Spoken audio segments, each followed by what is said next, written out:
AITA for reconsidering my relationship because everyone but his daughter wants me to be her mom, and he does nothing to help. I, 30SF, started dating a widower 3.5 years ago. His wife had passed away a little over a year before. I didn't meet his daughter until we had been seeing each other for a year.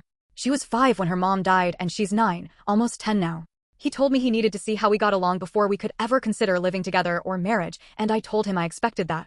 We talked about his wishes for my role in his daughter's life, and how his daughter might feel about me. He confessed he was hoping she would grow to love me as some kind of mother figure, but he said we could never force it or expect it. But that was his hope because he felt she deserved that. He expected his daughter to like me either way. I have always gotten along with his daughter, but she was clear from the very first time I met her that she didn't want a new mom, and I wasn't ever going to be her mom. I had no problem with this. She likes to remind people every now and again that she has a mom, and I will never be her mom. But the problem is nobody else is getting this. My husband's family and friends all expect me to become his daughter's mom. They feel I should already be committed to being her mom, and should be working on that bond. This gets brought up in front of her, which makes her repeat that I will never be her mom. I was told if I had tried to be a year ago, she would be over it now and calling me her mom.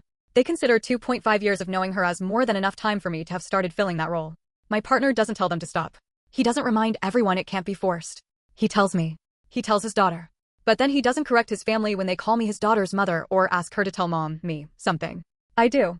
But his daughter has begun to pull away from me, and I sense that if we were to continue and get married, I would be hated on all sides, and growing our family would make things 100x more tense.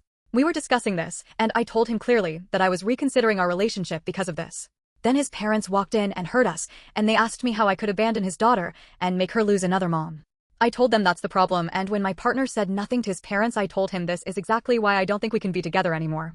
He told me he'd do better, and we need to work it out, and his parents were saying their granddaughter needs her mommy. Am I the asshole?